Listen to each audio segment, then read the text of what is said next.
Imagine you wake up at a hospital without knowing how you ended up there. The only thing you remember is taking part in some kind of criminal operation of weapon smuggling, and apparently your colleague didn't do a good job of keeping the situation under control. It looks like both of you are temporarily under arrest at this hospital, so you two decide that the best thing to do is try to escape this room and break out of the hospital. However, things are not what they seem to be.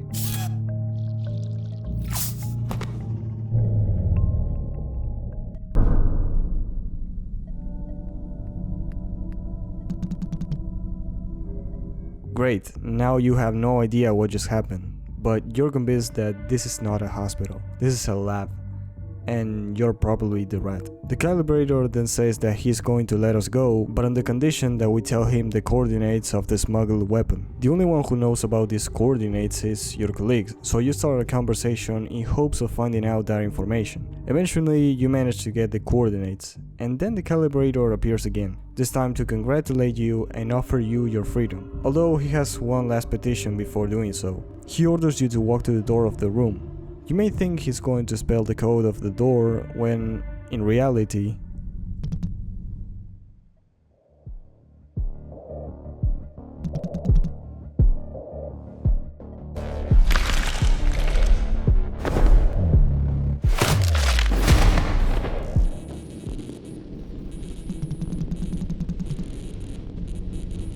it looks like you're not so happy about his death.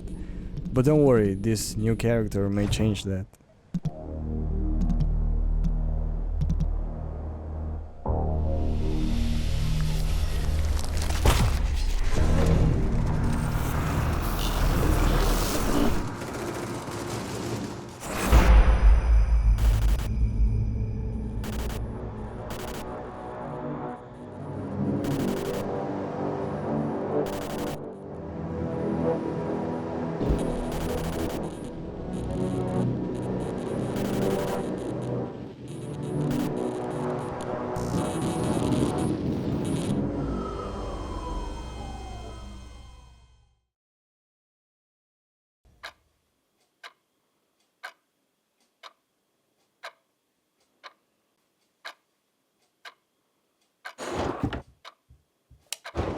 What the hell is happening?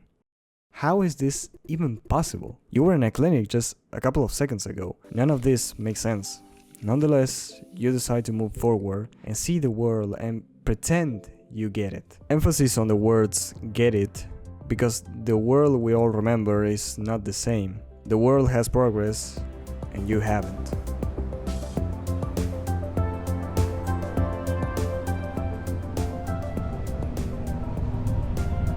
It's been more than 6 months since I played Beerbomb Studio games Minds Beneath Us, and something that rarely happens with the vast majority of games I play occurred. I feel like its essence is still with me, its story, the emotions it evokes, they are still in my memory, which is fairly uncommon, even more if we take into account that I don't remember what I ate the day before. So I'm making this video to summarize its story, define the feeling this game evokes, and try to understand why. So if you haven't played it yet, and the synopsis I'm about to tell sounds like a game you'd like to play, I'd recommend skipping the rest of the video after the synopsis, because even though I'm not going to tell all the story of this beautiful craft, I am going to spoil a couple of things to enhance my mini analysis of this game. So, Minds Beneath Us takes place in 2049 in, let's say, the most terrible future imagined by Reddit conspiracists. In this world, artificial intelligence has replaced most human workforce, leaving very few jobs for a small number of people, and causing an epidemic of unemployment. But lucky people of the future, or well, maybe not so lucky, that's a huge debate in this game, technology has progressed too. Just enough so that scientists discover a new way of producing computational power to fuel the AI algorithms, the so-called flops. The only way to produce these flops is by human labor. However, it's not the kind of labor that you would imagine, because to produce these flops you will need brain power, meaning literally a living human with its brain working 24/7 non-stop. So thanks to this new invention, many flops producing companies have emerged, creating along the way some kind of huge farms to produce flops to fuel these AI algorithms. Now you may say they produce flops with human brains, but how do they get these brains? Well, basically from regular people. If you find yourself unemployed and you fulfill basic health standards, you can offer your brain power in exchange for money. These people are the so-called contributors. Along your journey, you're going to find out that this flop industry, it's not what it seems like, and working in this business requires sacrifices and risks that will leave you wondering if starving is maybe a better option. This is the synopsis of the game, but like I said, there's a good reason why Minds Beneath Us still lingers in my memory.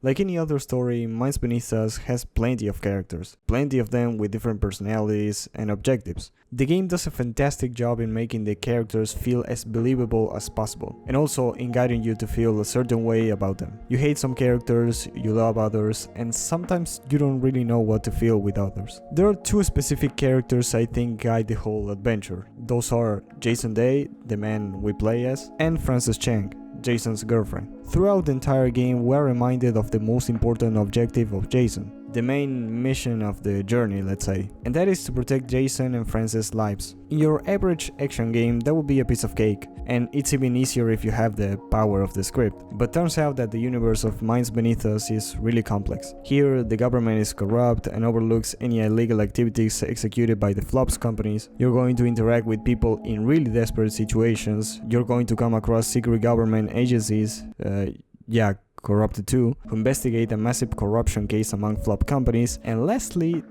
no, the power of the script is not really generous in this game. The reason why this game feels so special can be found in these exact premises. In Minds Beneath Us, you want to see the characters you love succeed, yet you don't want to take part of the bad doing of the world. Nonetheless, the destiny in some way or another forces you to be in one of two sides. Either you're the person who sacrificed a part of themselves for the good of the innocent people, or you are the accomplice of the suffering of people. I still remember this part of the game in which you're preparing a contributor to be sent to the farming flop process, and then an accident happens out of nowhere. Now you're left with two options. You pull the emergency lever and save the man, with a real risk of getting the company sued for a huge amount of money, essentially annoying a corporation that wouldn't mind hiring hitmen to kill you, or you could just continue with the process and pretend like nothing happened, hence reducing the risk of getting the company sued, but with a moderate risk of getting the man killed. And yes, I leave it to your interpretation of what actually happened after this moment in my playthrough.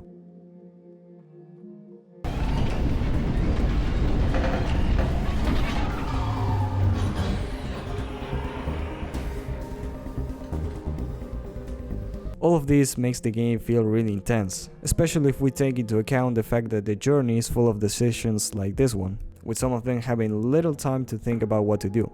Literally, this game got me reloading checkpoints like crazy, because I was not quite convinced with my previous decisions. My point here is that the game managed to make me care for the consequences of my actions in this world. Another fact that could explain how this game made me care for the characters is the time and space the Minds Beneath Us offers us to get to know its universe and fall in love with it. For example, unlike other games in which you go to bed to wake up the next day to go to work and continue with the story, the developers of this game decided to add an additional scene in which you have dinner with your work colleagues, and you get the chance to get to know them more in depth.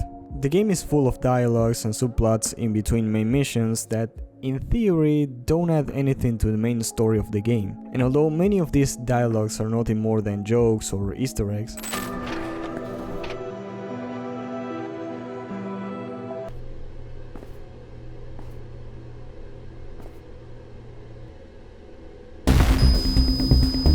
I feel like, for the most part, these moments build the experience of the game, because it wouldn't make sense to have a video game whose main mechanic is making decisions if you don't actually care for the consequences of your decisions, because you don't know its world. I don't want to spoil the story, but Minds Beneath Us has a lot of subplots. In the main story, we control Jason Dai, and our objective is to protect Jason and his girlfriend from all kind of danger, after Frances threatened the CEO of Vision, one of the flops company, to reveal some secrets and their documents to the rest of the world. That's the main story. However, the further you progress in the adventure, the more you're going to realize that this game is way deeper than that. As a little example, you're gonna find out that the first scene in which you play as Ivan Shang young is way more important than what you thought. Later on, you'll come across a character named Woody Chen who will try to find an explanation to what happened. Because, surprise surprise, you're not the only person who experienced this weird phenomenon of being able to control another human being. While finding answers, you will discover secret groups who have been genetically modifying humans from birth, and you will also realize the real role of your existence in this universe. Because